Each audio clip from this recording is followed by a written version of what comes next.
Danas radimo breskvice.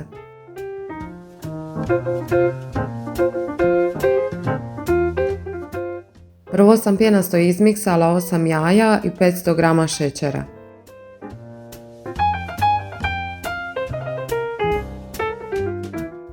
Dodala sam 500 ml ulja i promiješala.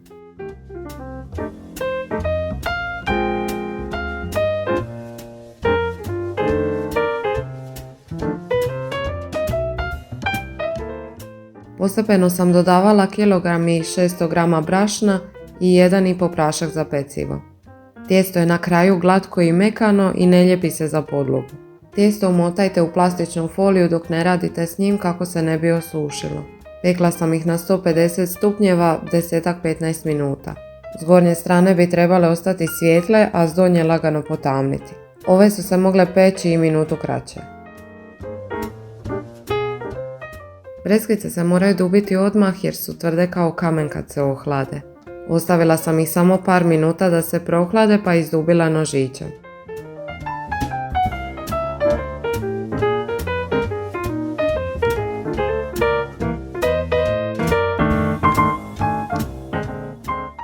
Za punjenje sam pomiješala 500 g marmelade od šipka, 100 g mljevenih oraha, 100 g mljevenih badema, žlicu ruma, sok jednog limuna i 200 g čokolade utopljene s mrvicu mlijeka. Postepeno sam dodala 450 g izdubljene smjese i dobro izmiješala.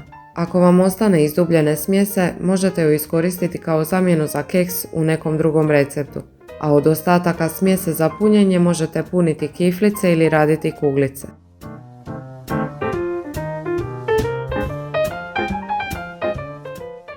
Svaka izdubljena polovica se puni i spaja s drugom.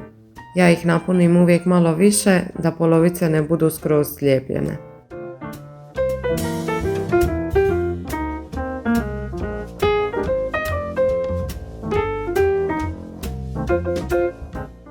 U šalice sam ulila mlaku vodu i u jednu stavila žličicu arome jagode i žličicu arome maline za crvenu boju, a u drugu 2 žličice arome kruškovca za žutu. Svaku polovicu umočim u šalicu s bojom i ostavim kratko na krpi da se prosuši, pa tek onda uvaljam u šećer jer se tako za breskvice neće zalijepiti previše šećera.